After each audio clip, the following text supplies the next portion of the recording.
Sorkar Jylla Kalapathayo Deputy Commissioner Jaka West Garo Hills District ban IT ka Kaiphod ka babanya ka badon lang yakimap yaw snam basdang kentur pot bat yakador jong ka Jaka Sorkar basa kentur Tura. Kadi karai kalami ha kajing lang jong ka kunhun menteri ka long ha ka khat kandai trik unok pra arja arpulai bat menteri rang ba ka Jylla konrad kon kal sang ma ulaong bakani kadai ka kam ka balasa teng las lambha ka balakta ya ka Tura bat ka Sorkar kala rai bat dei ban wat ya kalenti ban jam sakman bat ban penbet ya kani ka kam Ukonrad mulai Tura bakadan bon ba ki Jaka Sorkar ka balasa tu ha ki Paidbah ki badai jong ki tenat baper Ulapan kan mau bakum kene ke jingja kala jaru ha William Nagar ha ka baka Sorkar kala penbet ya ka hok long try jong ki Jaka Sorkar haringkat Paidbah bat kala don ru ka jinga kran basani ba bat ha bakun laman jor ban sushim no da ka baiwai na kini ki brio bakentur.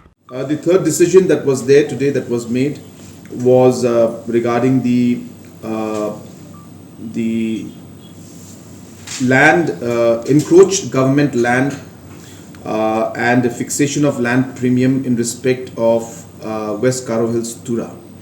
As you're aware that there are a large number of areas and lands which have been encroached by the public, which belongs to the government, to different departments, and we had the same issue in William Nagar also, and the government had settled those lands along with the public, and discussions were made, and a long-term lease was given to the people out there. Hence, in the same line in Tura also, this proposal has come.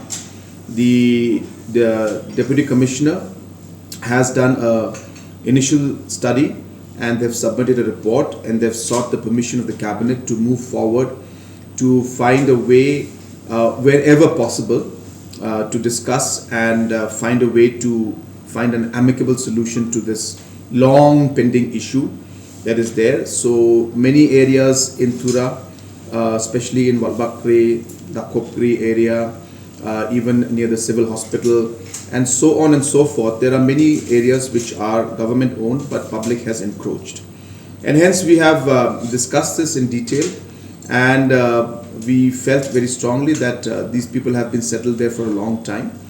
And hence, except in cases where the government requires the land for important projects, like for example, if there's any land required for extension of medical purposes or any land required for MPSC office or other places, the government will work towards finding an amicable settlement to these encroached lands. And hence, the Cabinet today has agreed and asked the Deputy Commissioner to submit a detailed report with all the maps and different areas and a cut-off date and the rates. So that decision also was made today in the Cabinet.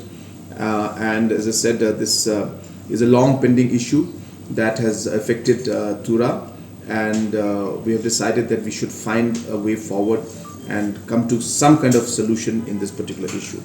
So it's like this. Number one, this problem has been building up for the last 50 years. And at different phases, government procured different lands. They were not demarked. They were not, protected. And hence, a lot of people started encroaching those lands. And they've been living there for the last 20 years, 30 years, 50 years now. And therefore, the situation in front of us is to remove all of them, lock, stock and barrel, and capture the whole thing again.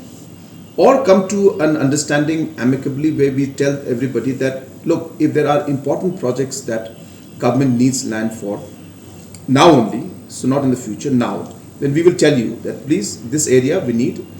But rest of the areas, which I presume about 90-95% of the areas which have been encroached by the public, the people are there. It's more or less like they have settled out there. So there's no government project as such going on. And hence, I have strongly felt, and I've been speaking about this for a long time, that either we pick up a big fight with everybody and we create a bit of a mess everywhere, or let's find a way in which we can actually amicably settle it. So the lands which are clear of any kind of government projects which we can afford to work and kind of accommodate people, then let's do it. Let's move towards it. And that does not mean we are giving that land to them. The land still belongs to government of Meghalaya, but we have a long-term lease being given up to them, which means government earns revenue also. For example, in Williamnagar, the settlement is giving us approximately about 2 to 3 crores per year of revenue. Earlier, we had not come to any decision, and hence we were in limbo. Neither settlement, public is in stress, revenue is not coming in, we're not finding any solution. So, when Williamnagar model worked and we saw this revenue coming in, I felt strongly that we can expand this model to other parts. And that's where now in Tura, if we're able to settle, we expect that we should be able to get more than what we got in getting in Williamnagar, depending on the rates, of course. So I really cannot say what the amount will be, but because the area is bigger and more prime, we do expect that we should get slightly more revenue from Tura compared to what it was. So to answer your question, if there are current projects that we need to do, like for example, there was a MPSC area, and there were 10, 15 families settled out there. We had to tell them that we're sorry, we cannot give this land because already half the building is constructed. So we had to, in an amicable manner, we had to ask the people to evict from there. And of course, there was a bit of issue. They were not very happy, but we had to do it from the larger interest of the state. Because as I said, if the land was empty, that's fine, but the building construction had started, MPSC was supposed to be there, and that MPSC office coming up would help the entire Garo Hills region because examination centers would be there. So like that, if there are any big projects where the land is required right now, then we will go ahead and we will tell the public that we need this place. But as I said, in 95% of the cases I have seen that the settlement has been done, people are more or less kind of permanently settled there. There are no government projects going on. So we will be able to amicably find a solution.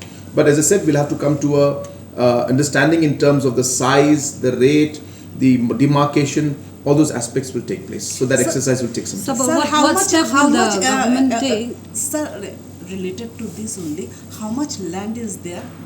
So those details is what we want the Tura DC, West Kyrwoh Hills DC to give us. So those details will come to us. So you will be giving lease to Yes.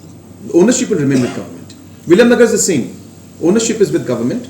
It's a long-term lease, 30 years, 60 years, 100 years, whatever it is. So therefore, this exercise is two-pronged. The first is, of course, to settle as is various basis and no further movement.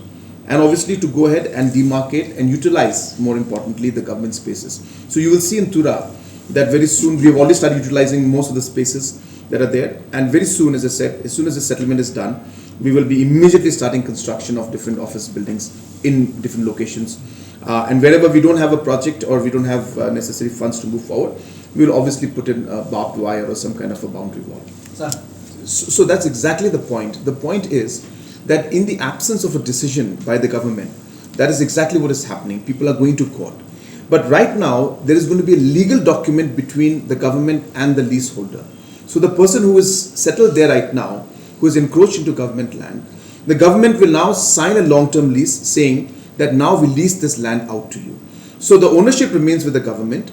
The person is getting a long-term lease. Based on that long-term lease, the person can now at least get basic things like water supply, electricity, they can even apply for loan from the bank, and they get a documentation from the government legalizing that land, but in terms of a long-term lease. So it's a ownership, but long-term ownership of a government, long-term lease for the public, regularizing the entire process so that no more legal hassles are there in the future.